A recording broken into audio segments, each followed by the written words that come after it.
so much on my mind right now, but I figured I had this thought.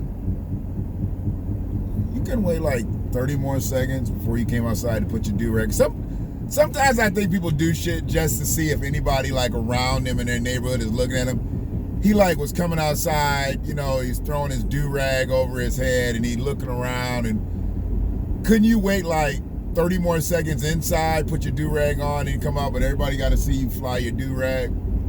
Is that a thing? I mean, the youth does so much different shit for like so many different reasons. So I always wonder, like, is that something that it's cool for people to see? Wow, these food banks, man. These cars lined up all the way around this church.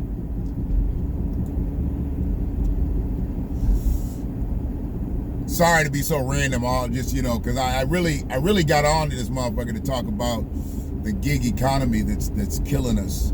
It's really killing us out here. I mean, for some of us, it's a means of survival. So I'm not here to talk shit about anybody that is participating in the gig economy, but the gig economy, you know, which we know now, they really needed to name this shit Obamacare. This is really what Obamacare is, because it showed how much Obama didn't care about black people. The gig economy was created by Obama. It was created by Obama. I don't know what that sound is, but I have something that's shorting out or something. I don't know. It's fucking annoying. And I was trying to play these tracks earlier.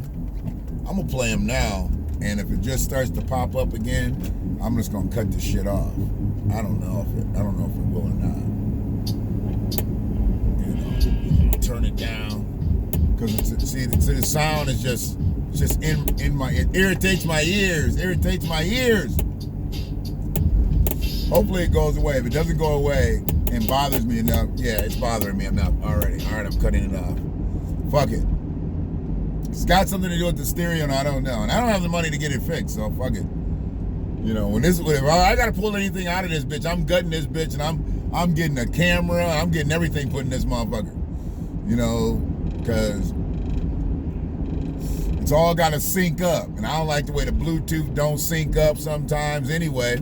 So the way I look at it, if I gotta have some shit ripped out of here when it's time, I'm gonna have it all ripped out. What they doing up here at the cow? Huh? Somebody buy it? I don't know. But yeah, the gig economy, Barack Obama's brilliant idea, has really put black people into a fucked up position. It's made us think we were something that we weren't, and that was employed. Because you're really not employed with the gig economy. You may have a job, but you're not employed, if you understand what I'm saying. See, some people don't get me because they don't get the words. Well, how can you have a job but not be employed? The motherfucker tells you to go pick this food up and go take it over there. That's your job. That's 100% absolutely your job. But who are you employed by? Are you employed by anybody? No, you're not employed by anybody.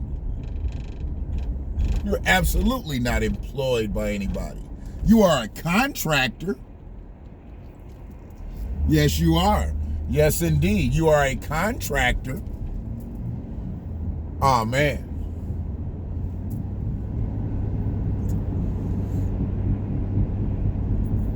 Looks like a few people have taken some trees from the Fuller Cut. Like to see them gone before the end of the day. There doesn't need to be any reason why you come over there to get a tree. You come get a tree because somebody needs one. Whether it be you, a friend, a family member, I don't give a fuck. You need to take them trees. Somebody blessed me with the opportunity to get the trees.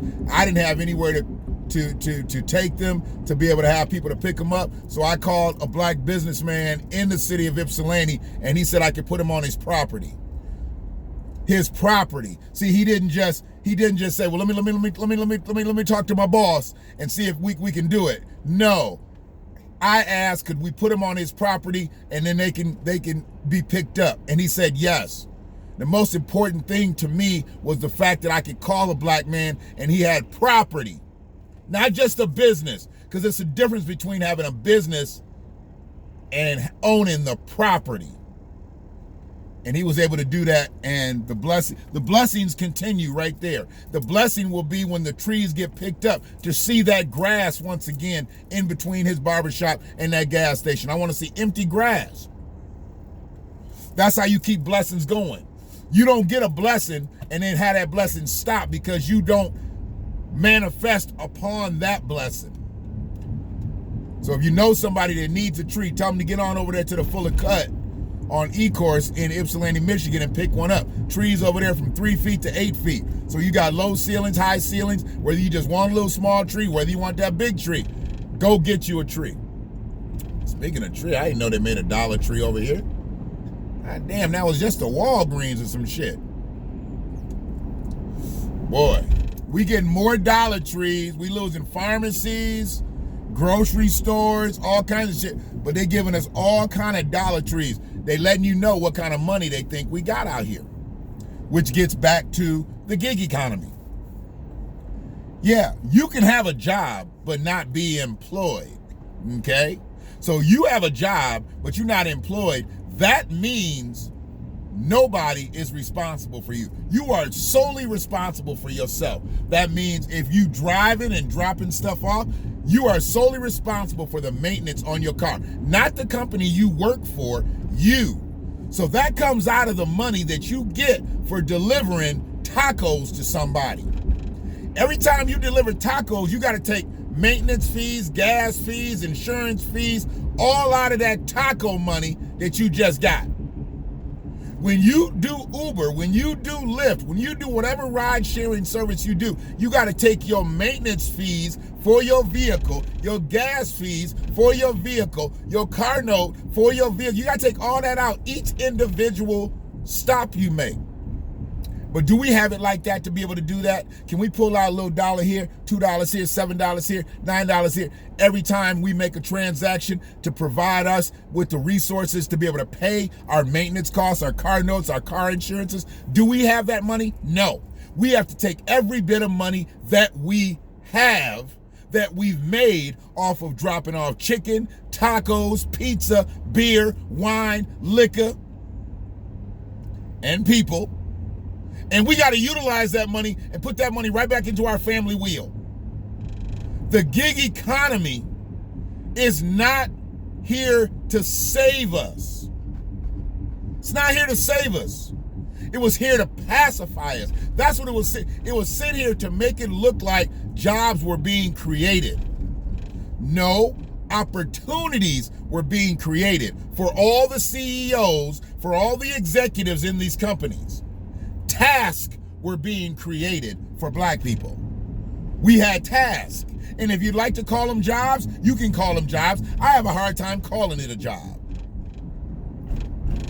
See, I saw the way the transportation industry totally changed. I was driving a cab when Uber was really starting to hit its stride. It wasn't really fucking with my money because of the people that I fucked with. I had regulars. By the time I got done driving a cab, I had regulars. I had regulars just doing regular cab runs. I had regulars going to the airport. So I kind of picked and chose what I wanted to do. I could work for hours and hours and hours and I make no fucking money. But I could say, you know what? Let me get me some regular people and they're going to call me on a regular basis and they're going to provide me with regular money and then I'll filter in the company money around that. That's the way I worked that system. I'm always going to figure out a best way to be fruitful for me and my family. And I can't just be fruitful for the corporation. The corporation's already fruitful. They got 20 of me out there. So the little money that I bring, when you times it times 20, That's what they really want. So if I'm a little light on the corporate side, do they really matter? When I turn in my shit, they be like, damn, you had a lot of runs. Yeah, I did. And didn't need none of your dispatch. But see, when the gig economy came in and Obama allowed Uber and Lyft and all these other ride sharing, food sharing, everybody sharing things to come along and kill the transportation industry. Kill it. When that was allowed to happen, a lot of people lost big. You know, they had cab drivers who had paid tens to hundreds of thousands to get their license. You get that shit in New York, I mean, it costs some money. It ain't just a fucking hack's license. It costs some money. They call it a medallion. They call it something, I forgot what, there's a term for it. I think it's called medallion, I believe. And when they have to do that and go through that, there's so much money that they got to make to recoup. But you're constantly in and out, in and out, in and out in New York. Cab shit was not like it was here in Michigan. You know, Detroit couldn't even resemble what New York was. New York, motherfuckers are in cabs all day, all night. And when you started to see Uber and Lyft come along, less cabs, less cabbies, you started to have people basically commit suicide because they went from being able to take care of their family to not being able to take care of themselves.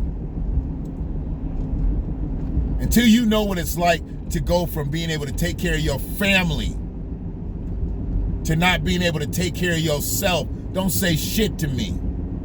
Don't say nothing to me. And that's what Barack Obama did. Barack Obama took people who drove cabs, who owned homes. See, a cab driver ain't just no broke motherfucker. There's motherfuckers out here that drove cabs, owned homes.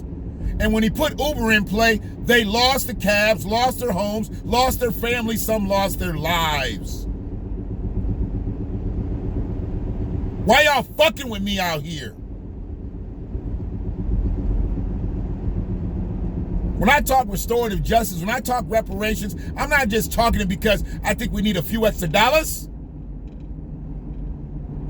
Our generations have been fucked up from back then, and they're about to be fucked up going forward because they're trying to trick us into thinking the gig economy is the way out for us. We got opportunities. It's a second job. No, it's what it is. It's a gig. It's a gig. That's why they call it the gig economy. Back in the day, we used to ask each other, where you gigging at? Got you a new gig? But that was the job. And then we hustled on the side. Now the hustle is the gig, and they trying to make it look like it's a job because there ain't no real jobs out there. I know people that do DoorDash, do Uber, Lyft, do them all. That's what they do for 12, 14 hours a day. They live in a car. It wasn't a fortunate situation, but I was fortunate enough to have it. I did it. I lived in a car for 12, 14 hours. But I just drove humans around. I wasn't fucking with no food and shit like that. I picked up some liquor a couple times for a motherfucker. I picked up a couple kegs and shit for some fraternities and shit before. That was my side money. The motherfuckers gave me $50 just to go pick up 2 kegs. I didn't have to deal with no human life. I go pick up the kegs, they come out and grab them, gave me $50. Did it a few times. They can reach me like, hey, are you around? Can you grab our beer for us? Okay. Shit was already paid for. I didn't even have to get out. Motherfuckers came and loaded it in my shit. I went over to the frat, they unloaded it, $50. I wasn't doing nothing anyway, but sitting on State Street in front of the Union. Fuck. But the gig economy is not here to save us. It's here to kill us. And I made a small disclaimer probably in the middle of my rambling at the beginning of this. I'm not shitting on anybody that drives Uber, that drives Lyft, that drives for any of the food sharing, delivering services. This is not for that. This, not that. what this is,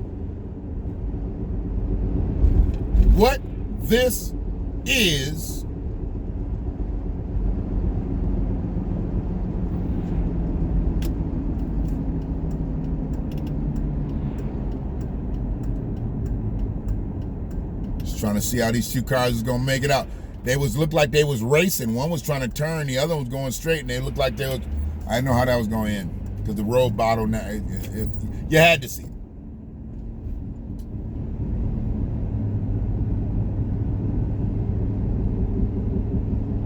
We don't need the gig economy. We need viable jobs with insurance, with protection.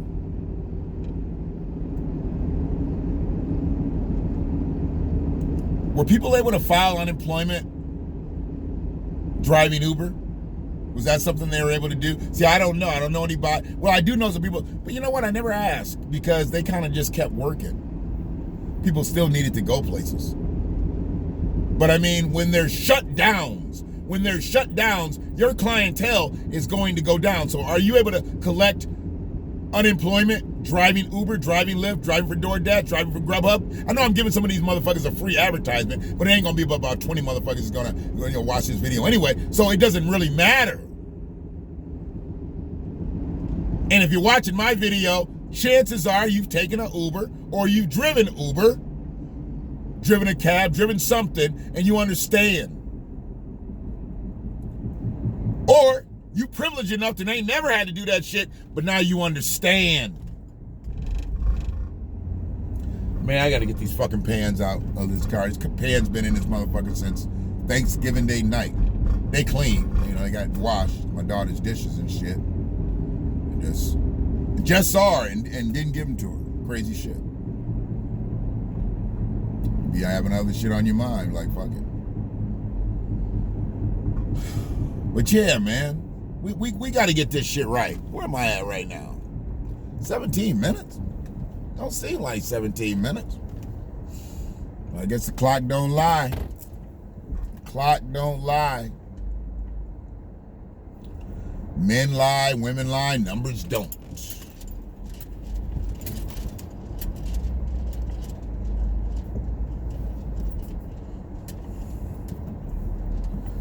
The numbers that we're making through the gig economy are killing us because they're not balancing out to where we can take care of our cars. See, how many people do you know that drive Uber that have a car specifically that they just drive Uber with? How many people do you know have an Uber car? Then they have their family car. How many people do you know? Or do you have to drive your family car? How many people do you know? Do you know most people who drive for Uber, drive for Lyft, drive for all these food delivery services? Do you know anybody that just has a specific car to do their services in, and then they have a personal vehicle? Because I know people that don't have either.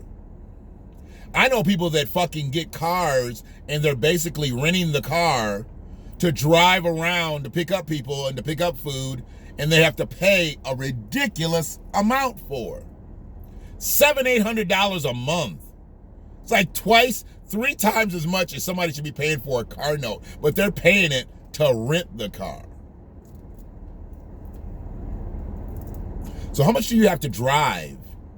How many people do you have to pick up? What do you have to deliver to be able to cover an $800 a month nut?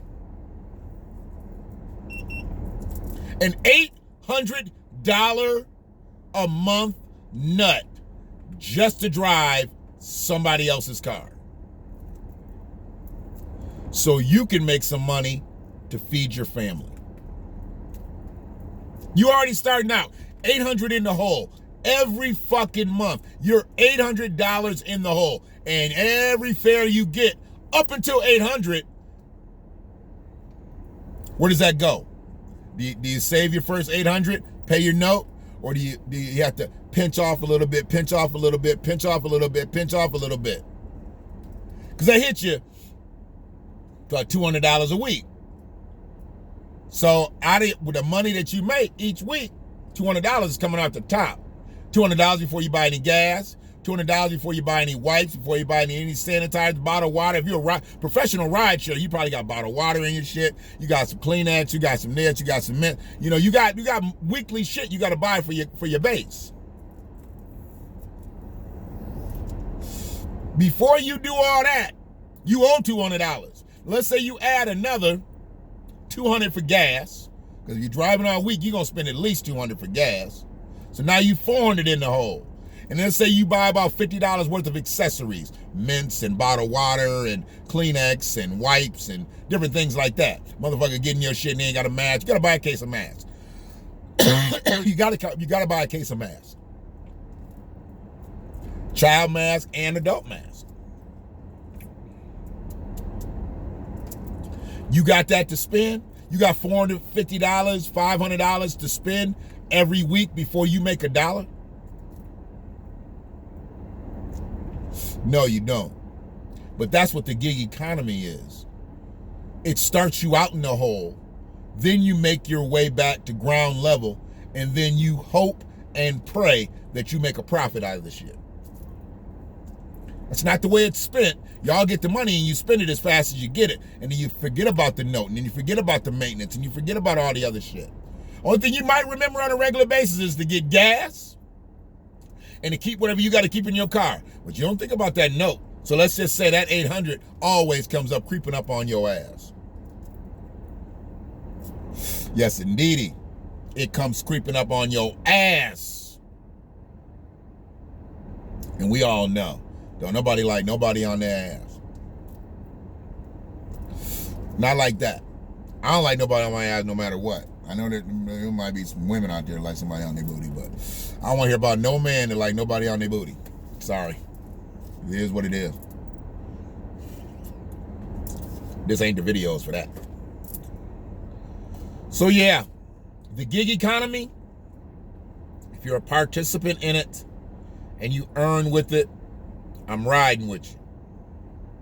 Maybe not literally, but figuratively, I'm riding with you. But the motherfucker who created this shit, he just continues to haunt us. That Kenyan American motherfucker, he just continues to haunt us. Now he's out pimping a book for $45. Y'all trying to get that book for somebody for Christmas? It's $45. If you're driving Uber, that's a tank of gas. You can't put that book in the gas tank.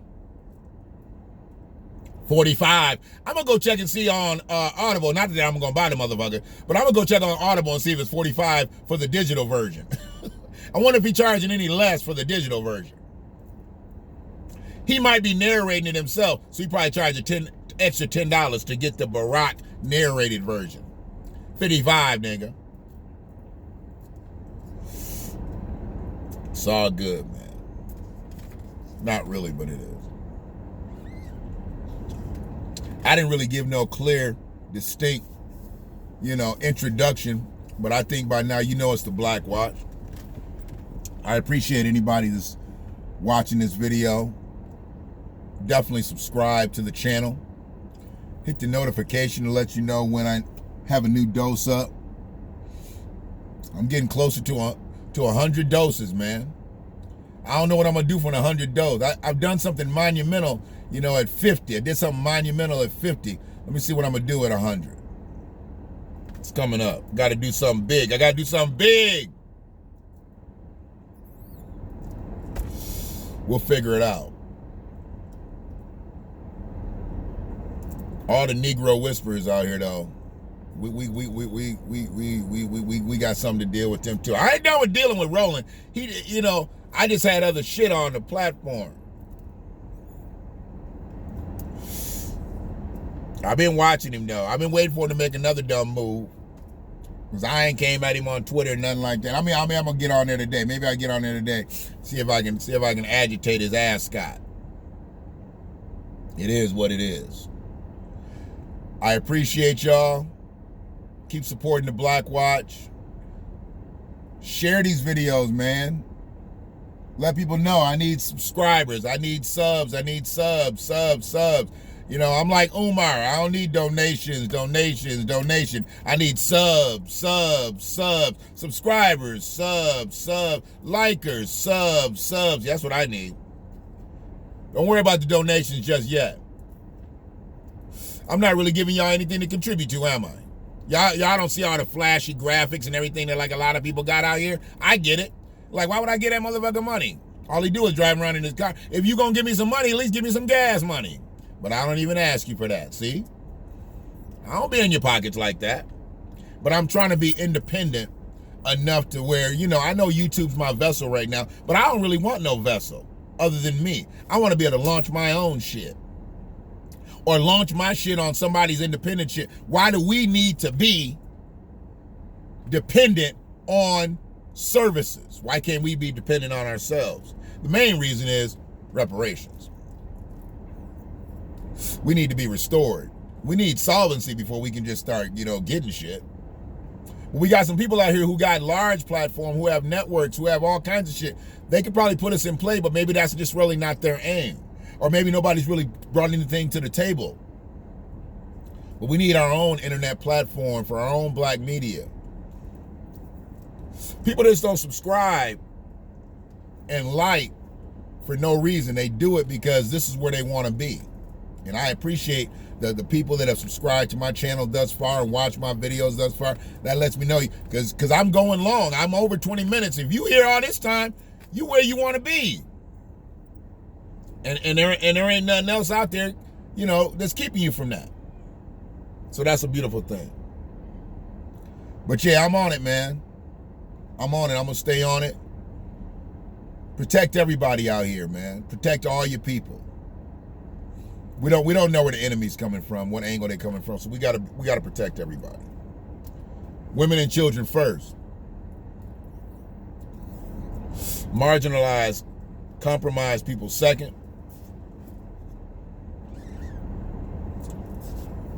And after that, protect anybody that ain't fucking with you. They fucking with you, you fuck with them.